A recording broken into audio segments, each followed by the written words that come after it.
प्रधानमंत्री अटल बिहारी वाजपेयी को कौन नहीं जानता। उनकी जिंदगी के कई राज ऐसे हैं, उनके करीबी लोग जो अक्सर बताते रहते हैं, वो कई राज आप जानकर चौंक जाएंगे। एक नई जानकारी के मुताबिक ये राज एक सामने आया है कि अटल बिहारी वाजपेयी ने 2002 में राष्ट्रपति बनने का प्रस्ताव ठुकरा दिया था। प्रस्ताव के मुताबिक उन्हें राष्ट्रपति पद का ऑफर किया गया था, लेकिन पीएम पद पर तब डेप्यूटी पीएम रहे लाल कृष्ण आडवाणी को ये जो पीएम पद था वो देना था। लेकिन वाजपेयी ने ये कहते हुए इस प्रस्ताव को ठुकरा दिया कि देश के लोकतंत्र के लिए ये ठीक नहीं रहेगा और संसदीय प्रजातंत्र में ये एक बेहद खतरनाक नज़ीर यानी कि उदाहरण बन जाएगा। 1998 से 2004 के बीच में वाजपेयी के प्रधानमंत्री कार्यकाल के दौरान पीएमओ में तैनात रहे उनके सलाहकार अशोक टंडन की एक नई किताब the reverse swing colonisation to corporation में इस बात का खुलासा किया गया है। मशहूर पत्रकार रहे हैं टंडन वाजपेयी। उनके कार्यकाल के दौरान मीडिया रिलेशन के वो प्रमुख थे। किताब में इस बात का भी खुलासा किया गया है कि वाजपेयी ने ही एपीजे अब्दुल कलाम का नाम विपक्षी जो कांग्रेस थी उनके सामने प्रस्तावित कर दिया था। वाजपेयी के इस प्रस्ताव पर कांग्रेस ने एनडीए के राष्ट्रपति पद की पसंद पर काफ़ी आश्चर्य भी जताया था। इंडियन एक्सप्रेस की रिपोर्ट के मुताबिक वाजपेयी ने राष्ट्रपति बनने के प्रस्ताव को साफ साफ ठुकरा दिया था।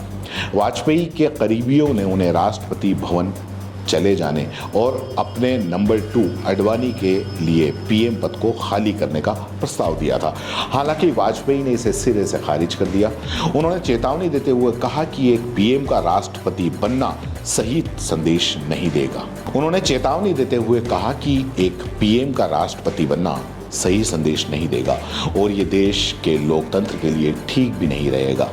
वाजपेयी ने कहा कि वो इस प्रस्ताव के सपोर्ट करने वाले सबसे आखिरी व्यक्ति होंगे। इसके बाद वाजपेयी ने कांग्रेस के नेताओं को बुलाकर राष्ट्रपति पद के लिए सर्वसम्मति बनाने की कोशिश की थी। उस वक्त बतौर पीएम वाजपेयी के पास 2 साल का कार्यकाल बचा हुआ था। किताब में टंडन ने लिखा कि मुझे याद है कि सोनिया गांधी, प्रणब मुखर्जी और डॉक्टर मनमोहन सिंह उनसे मिलने आए थे। वाजपेयी ने एनडीए के राष्ट्रपति उम्मीदवार का नाम बताते हुए कांग्रेस के नेताओं को आश्चर्यचकित कर दिया था। टंडन ने किताब में लिखा कि वाजपेयी ने विपक्षी नेताओं को कहा था कि एनडीए ने कलाम को राष्ट्रपति का कैंडिडेट बनाने का फैसला किया है। अटल बिहारी के प्रस्ताव के बाद में वहाँ कुछ सेकंड के लिए शांति छा गई। तब सोनिया गांधी ने इस शांति को तोड़ते हुए कहा कि हम आपके प्रस्ताव से हैरत में हैं। हमारे पास उनको समर्थन देने के अलावा कोई चारा नहीं है, लेकिन हम आपके इस प्रस्ताव पर चर्चा करेंगे और कोई निर्णय लेंगे।